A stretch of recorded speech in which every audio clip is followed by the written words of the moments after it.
ඉතාමත්ම භාග්‍යවන්ත අවස්ථාවක් තමයි මේ. ඇවිල්ලා ඉන්නේ සාංචි පුණ්‍ය භූමිය දැක වන්දනා කරගන්න.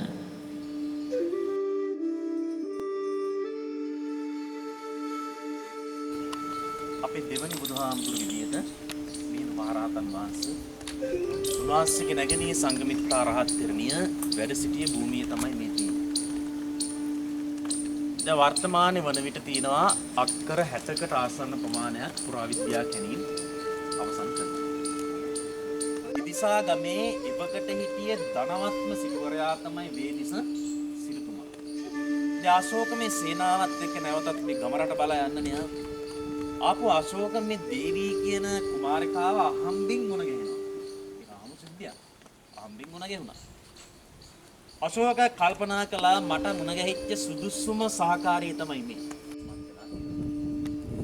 චෛත්‍ය ගර්භයේ වම් පැත්ත බලන්න බදාම කොටසක්වත් පේන්න නැහැ.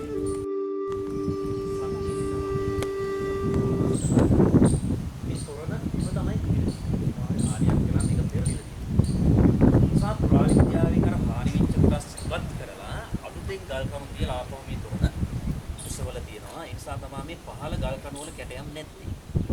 පස්සකාරික මේ අශෝක කුළුණ උන අතීත සම්ප්‍රදාය තමයි ද වර්තමානයේ ඔයත්තන්ට බුදුබණක් අහන මාධ්‍යයක් තියෙනවනේ නේද? ගුවන් විදුලිය, රූපවාහිනිය, පොත්පත්, යන්ත්‍ර දුරකථනය අම් දෙකටම බුදුබණ ගෙන ඇති. ඒතර අතීතයේ ඔය කිසිම මාධ්‍යයක් තිබුණේ නැහැ. එකම මාධ්‍යයක් තිබුණේ දේශිකානන් වහන්සේලා පමණයි.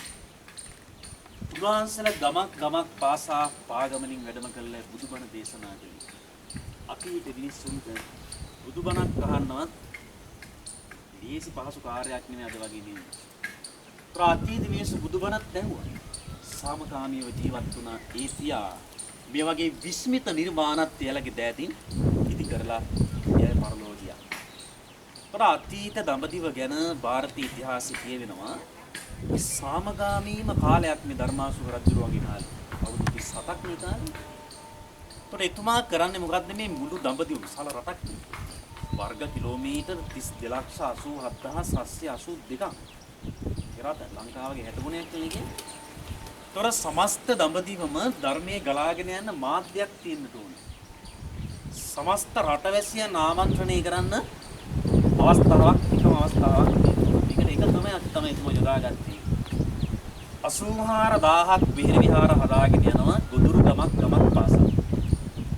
මේ හැම තැනකම එතුමාගේ පණිවිඩයක් අනිවාර්යෙන් සඳහන් වෙනවා. මේ අශෝක ස්තම්භය පොළව මට්ටමින් උඩට අඩි 42ක් පමණ තිබිලා තියෙනවා. පොළව යට පුරාවිද්‍යා කැණීම් කරලා ඡායාරූප අරගෙන ඒවා කෞතුකාගාරේ තියලා තියෙනවා. පොළව යට තියෙනවා අඩි 10ක්. අඩි 52යි. වෙනවනි හානියක් වෙලා කියන එක. මේක වෙලා තියෙන්නේ මෙහෙමයි 1850. මේ පළාතේ හිටිය ජමීන්දාර්වරේ මොකද ඒ කාලේ මේ වනාන්තර කාර්යවත් අවධානයක් නැහැ.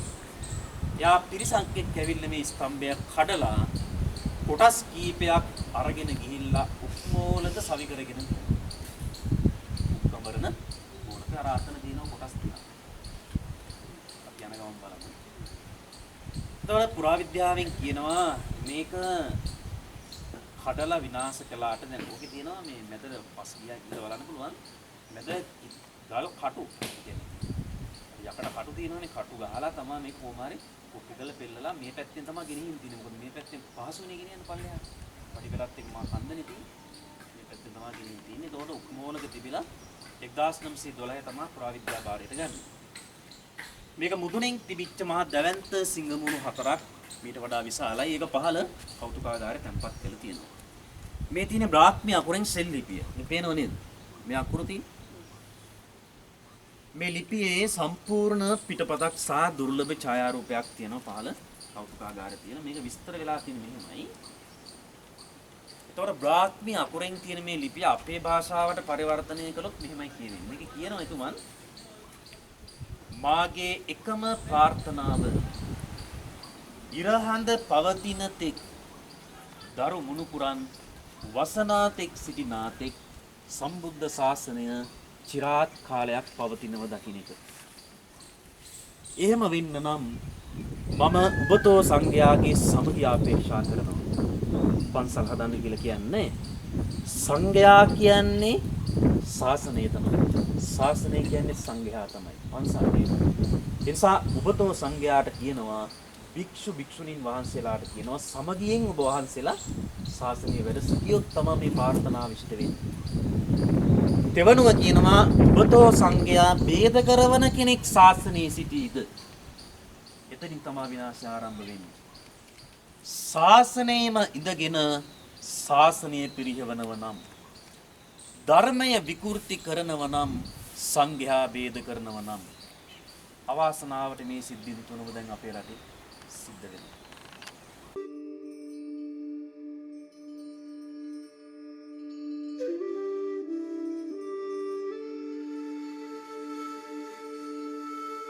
සාංචි අශෝක ස්තම්භය ගැන පුරාවිද්‍යාවේ විනස්ම අදහසක් තියෙනවා තමයි.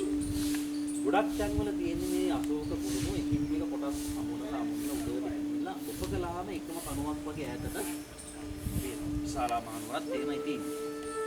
ඒ පුරාවිද්‍යාවෙන් කියනවා සාංචි අශෝක ස්තම්භය එහෙම කෑලි අමුණලා හදපු එකක් නෙවෙයි. ඒකට හේතුව කියන්නේ කෑලි අමුණලා මේක හදලා තිබුණා නම් හදන වෙලාවේදී මේක ඒ තැන් වලින් ගැලවෙනවා. දැන් පේනවා මේකේ හරස් කර දෙකක් තිබෙදී. කපිලවස්තුවේ සිට දිව්දහ නුවර බලා යන මේ පෙරහැර බලන්න මොනතරම් මේ සාංචි කැටයම් සජීවීව පෙන්වනවද කියන එක. මේ පෙරහැර නතර වෙච්ච පෙරහැරක් නෙවෙයි ගමන් කරමින් තියෙන පෙරහැරක් පෙන්වන්නේ. මෙන්න කාස්තාවක් ඉන්නන දිහානේ. ඔය මොන සෙයියාවෙන්ද ඉන්නේ? සිංහ සෙයියාවෙන්. බොහොම හොඳයි සිංහ සෙයියාවෙන්. ගිර අතනර පේකඩේ ළඟ తాවකාලිකව නතර වෙලා තියෙනවා. නිලුම් මල ඉන්දියාවේ ජාතික පුෂ්පය නිලුම් මල. ඊට පෙර බුදුන් වහන්සේගේ මහා ප්‍රඥාව පවිත්‍රත්වයේ සලකුණ හැටියට සංකේතී විදියට නිලුම් මල පාවිච්චි කරනවා. චන්ද්‍ර හස්තක් කියන්නේ ඇත අත වගේ පාවිච්චි කරන්නේ හොඬනේ. මෙන්න ඇතාගේ හොඬ. කුතසිංහ පාදක් සිංහයාගේ පාද. කරාල දන්තක් කිඹුලගේ දත් හනුමන්ත නේත්‍රක් වතුරගේ ඇස.